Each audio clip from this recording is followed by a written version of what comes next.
तो hey guys, welcome back to our channel focus studies. This is Saqib Kumar और आज हम अपना अगला टॉपिक शुरू करने जा रहे हैं, कंजर्वेशन ऑफ रिसोर्स। तो कंजर्वेशन ऑफ रिसोर्स में हम टॉपिक में ये देखेंगे कि रिसोर्स कंजर्वेशन का मतलब आइडिया कहाँ से आया, क्यों करना चाहिए रिसोर्स कंजर्वेशन, और एक और चीज देखेंगे कि हमारे कंट्री में हमारे नेशनल लीडर्स ने और हमारे कंट्री ने किस तरह से इंडिपेंडेंस के बाद कुछ कदम उठाए ताकि रिसोर्स कंजर्वेशन हो सके। हमारी कंट्री में क्या क्या प्रॉब्लम्स थी इंडिपेंडेंस से पहले रिसोर्स को लेकर, वो हमने पहले पिछले टॉपिक में देखा था कि कैसे कॉलोनीज फॉर्म की गई थी और हमारे हमारे यहाँ के रिसोर्स को एक्सप्लॉइट किया गया था। तो इस टॉपिक में देखें कि क्यों क्या होगा जब एक्सप्लॉइटेशन हो गया रिसोर्स का, और हम उससे उभरने के लिए हमारी कंट्री ने क्या क्या कदम उठाए, वो भी हमने पिछले टॉपिक में कुछ देखा था और इसमें भी थोड़ा बहुत देखेंगे कि रिसोर्स कंजर्वेशन हमने करने के लिए हमारे लीडर्स ने क्या किया था। सबसे पहले हमारा क्वेश्चन आता है टॉपिक से related, why conservation of resource is important. हमें क्यों कंजर्वेशन ऑफ रिसोर्स करना चाहिए, इसको करने से क्या फायदा होता है।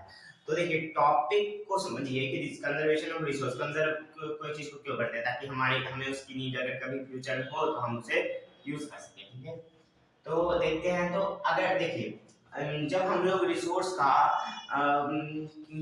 अनजुडिशियस यूज करते हैं और किसी भी तरह मतलब in non planned way use करते जाते हैं और रिसोर्स को एक्सप्लॉइट पूरी तरह से कर देते हैं, तब आती है सोशियो इकोनॉमिक और एनवायरमेंटल प्रॉब्लम। अब आप बोलेंगे ये प्रॉब्लम कैसी है, तो देखिए, अचानक से एक तो इकोनॉमिक क्राइसिस होना पड़ता है, क्योंकि अगर रिसोर्स बचेंगे नहीं, जैसे पेट्रोलियम है नहीं और कोई रिसोर्स है नहीं जो कि कंट्री के पास है, तो कंट्री को क्या करना पड़ेगा, इंपोर्ट करना पड़ेगा। इंपोर्ट में लगेगा अच्छा खासा पैसा, तो यहाँ पर तो इकोनॉमिक प्रॉब्लम आएगी। उसके बाद देखते हैं एनवायरमेंटल प्रॉब्लम कैसी आ सकती है। तो देखिए, जब हम एनवायरमेंट के साथ छेड़छाड़ करते हैं तो हमारे ऊपर हमारे साथ भी प्रॉब्लम्स आती है। तो बस वही उसी से समझिए एक तरह से। अगर आपको और डिटेल में जानना है तो देखिए, मैं आपको ये भी बताता हूँ। जैसे मान लीजिए कि हम लोग नेचुरल रिसोर्स जैसे वाटर है, उसका सही से कंजर्वेशन नहीं कर रहे हैं, बहुत ज़्यादा एक्सप्लॉइटेशन कर रहे हैं, तो उससे क्या होगा, वाटर जो कि एक रिन्यूएबल रिसोर्स है, वो अब नॉन रिन्यूएबल रिसोर्स जैसा बनने लग रहा है और हम उसे वापस नहीं ला पा रहे हैं जिस अमाउंट में हम उसे यूज कर रहे हैं। फिर जो हमारे पास यूजेबल वाटर है बहुत कम अमाउंट में बचा है, तो इससे क्या हो जाता है, होगा फ्यूचर में अगर हम सही से इसे कंजर्व नहीं करेंगे तो ये हमारे साथ प्रॉब्लम आ सकती है, इन्वायरमेंटल प्रॉब्लम आ सकती है। नेचर में पौधों को भी पानी चाहिए, उन्हें पानी नहीं मिलेगा तो फिर हमारी लाइफ पे इफेक्ट पड़ेगा, हमारी लाइफ साइकिल पे इफेक्ट पड़ेगा। तो इन्वायरमेंट पे डायरेक्ट इफेक्ट पड़ेगा, इनडायरेक्ट इफेक्ट पड़ेगा, अलग अलग तरीके से इफेक्ट पड़ना शुरू होगा और फिर हम इनडायरेक्टली हम पे ही वो घूम के रहेगा। तो इसीलिए हमें रिसोर्स कंजर्वेशन करना जरूरी है। सो अगर आपको इसका आंसर लिखने बोला जाए तो आप सीधा सीधा ये आंसर लिख सकते हैं कि conservation of resource is important because it helps to tackle the socio-economic and environmental problems which occur because of unjudicious use of resources।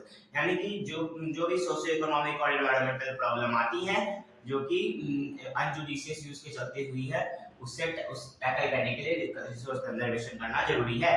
देखिए, रिसोर्स कंजर्वेशन बहुत इंपॉर्टेंट टॉपिक है। आप इसे क्लास के लेवल पे नहीं देखिए, आप इसे वर्ल्ड लेवल पे देखिए तो एक चर्चा का विषय है, क्योंकि हमें रिसोर्स कंजर्वेशन हम ही यहाँ जो आगे चलकर हम आप लोग ही हैं जो कि आगे चलकर रिसोर्स कंजर्व करने पर ध्यान दे सकते हैं। सो रिसोर्स कंजर्वेशन एक इम्पॉर्टेंट टॉपिक है, सो इसे अच्छे से पढ़िए। ठीक है, अब conservation of resource had been chief concern of thinkers leaders in the past. अब देखिए, रिसोर्स कंजर्वेशन जो टॉपिक था वो थिंकर्स और लीडर्स के लिए चीफ कंसर्न था, और ये सिर्फ इंटरनेशनल थिंकर्स का लीडर्स का नहीं था, इंडियन थिंकर्स और लीडर्स के लिए भी था। अब आप बोलिएगा ऐसा क्यों, तो क्योंकि इसका आंसर आपको थोड़ा थोड़ा तो आ ही गया होगा कि जैसे मैंने पिछले टॉपिक में बताया था कि कॉलोनीज आई और कॉलोनीज ने इंडिया पे कंट्रोल किया और इंडिया की रिसोर्स को खूब अच्छे से एक्सप्लॉइट करके वो आराम से एक्सप्लॉइट कर रहे थे। ठीक है, अब जब इंडिपेंडेंस हुई, इंडिया ने देखा कि हमारे पास जितने रिसोर्स थे वो तो चले गए, उनका तो इन्होंने एक्सप्लॉइटेशन कर दिया, हमारे पास थोड़ा कुछ छोड़ा, अब ये थोड़ा भी हम ही एक्सप्लॉइट कर देंगे तो हमारे पास यूज करने के लिए कुछ बचेगा नहीं। सो हाँ, तो हमारे लीडर्स ने कुछ थॉट्स दिए कि कैसे हम लोग रिसोर्स कंजर्वेशन को कर सकते हैं। और वो लोग बहुत ज़्यादा कंसर्न थे इस चीज़ को लेकर कि रिसोर्स कंजर्वेशन कैसे किया जाना चाहिए। ठीक है, अब आप जैसे जानते हैं कि कॉलोनीज बनाई गई और फिर उन्होंने हमारे रिसोर्स को अच्छे से एक्सप्लॉइट किया और हमारी बारी थी कि हम कैसे उसे अच्छे से यूज करते हैं और उसे कैसे कंजर्व करके चलते हैं, ताकि उनके द्वारा जो गलतियां की गई हैं उससे हम पर जो इफेक्ट पड़ा है अब हम उसे और बढ़ने ना दें। ठीक है, तो इसके लिए बड़े बड़े थिंकर्स ने कुछ अपने कंसर्न्स को दिखाया और उन्होंने कुछ क्योट्स दिए ताकि लोगों को मोटिवेट कर सके रिसोर्स कंजर्वेशन करने के लिए। उसी में से एक थे गांधी जी। गांधी जी का नाम तो आप लोग बहुत अच्छे से जानते हैं। तो उन्होंने ये क्योट दिया कि there's enough for everybody's need but not for anybody and not for anybody's need।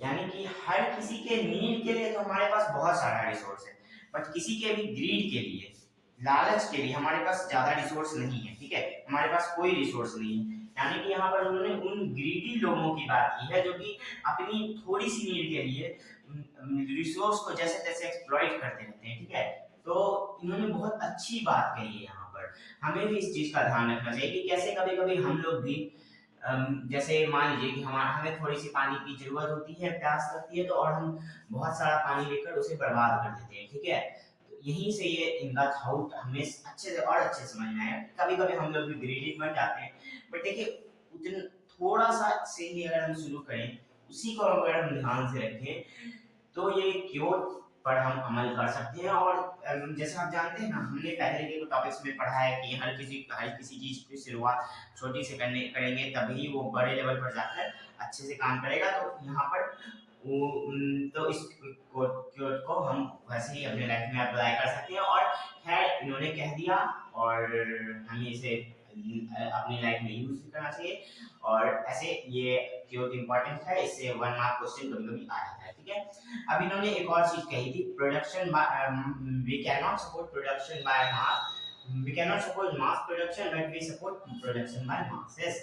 यानी कि हमें मास प्रोडक्शन नहीं करना चाहिए, हमें प्रोडक्शन बाय मासेस को सपोर्ट करना चाहिए। यानी कि यहाँ पे मास प्रोडक्शन क्या होता है, production by masses, mass production यानी कि अनलिमिटेड जितने मन उतने अमाउंट में प्रोडक्शन कर दो, पॉपुलेशन को बिना ध्यान रखे। इसमें क्या होगा कि देखिए रिसोर्स को हम मनचाहे रूप में यूज कर रहे हैं। अब इससे क्या हुआ कि मान लीजिए हमारे पास पॉपुलेशन है कि वो थोड़े से पानी में चल जाए, बट हम क्या कर रहे हैं, जबरदस्ती पानी को ज्यादा से ज्यादा फिल्टर कर रहे हैं। अब क्या होगा, लोग भी देखेंगे कि ज्यादा से ज्यादा पानी फिल्टर है तो पानी का एक्सप्लॉइट यूज करेंगे, नॉन डिलिशियस यूज करेंगे। ठीक है, बट अगर हम प्रोडक्शन बाय मास करेंगे यानी कि पॉपुलेशन के अकॉर्डिंग हम प्रोडक्शन करेंगे, तो क्या होगा कि अगर मान लीजिए कि हमारे पास इतना प्रोडक्शन है कि थोड़ा पानी का यूज करें, हम थोड़े से पानी को उतने ही अमाउंट के पानी को फिल्टर करके उन्हें प्रोवाइड करेंगे, तो वो क्या करेंगे कि एक्सप्लॉइटेशन कम करेंगे, water resource as a resource का या फिर उसका नॉन डिलिशियस यूज कम करेंगे, जिससे कि हमारे पास आगे चलकर और पानी होगा उनको सप्लाई करने के लिए आगे के टाइम के लिए।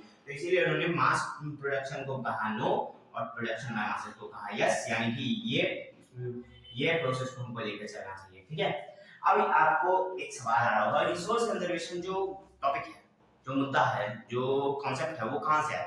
तो चलिए थोड़ा सा पास्ट में चलते हैं, थोड़ा सा हिस्ट्री पता करते हैं। ठीक है, सबसे पहले वर्ल्ड में फर्स्ट टाइम किसी ने रिसोर्स कंजर्वेशन को सपोर्ट किया था नेशनल लेवल पे, वो था क्लब ऑफ रोम। ठीक है, जिसने कि एक सिस्टमैटिक वे में 1968 में सपोर्ट किया था रिसोर्स कंजर्वेशन को। ठीक है, डेट याद रखिएगा, ईयर याद रखिए क्योंकि ये सब इंपॉर्टेंट है, 1 मार्क के क्वेश्चन में आते हैं।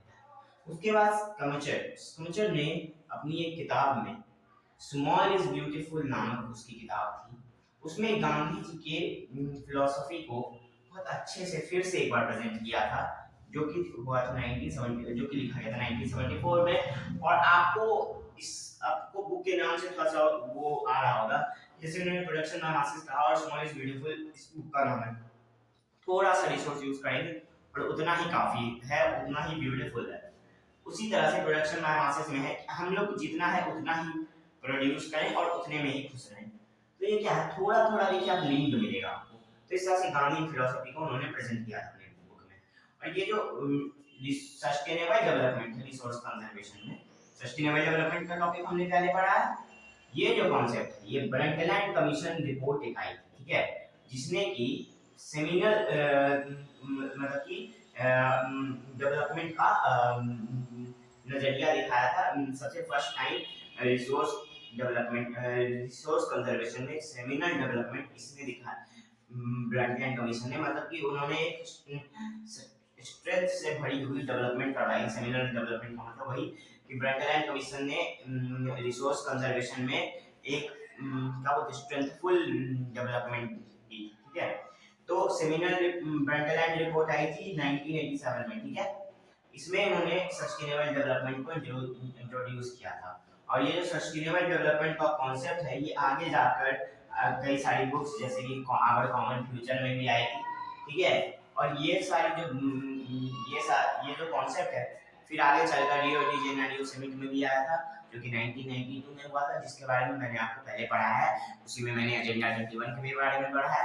तो इसी के साथ आपका ये टॉपिक खत्म होता है, कंजर्वेशन ऑफ रिसोर्स। ये एक बहुत इंपॉर्टेंट टॉपिक था, इससे क्वेश्चंस भी आते हैं बहुत सारे, 1 मार्क के क्वेश्चन तो आपके इसमें बहुत सारे हैं, क्योंकि देखिए इतने सारे ईयर्स हैं और बुक के नाम से। तो ठीक है, तो इसी बुक के नेम से सॉरी, तो ठीक है, इसी के साथ हम अपना टॉपिक खत्म करते हैं। So thanks for watching focus studies. और आपको अगर हमारा ये वीडियो लेक्चर समझ में आया हो, पसंद आया हो, तो हमारे कमेंट सेक्शन में कमेंट करें कि आपको अगर कोई डाउट हो तो, और हमारे वीडियो को लाइक करें, शेयर करें, ताकि आपके फ्रेंड्स भी हमारे साथ पढ़ पाए।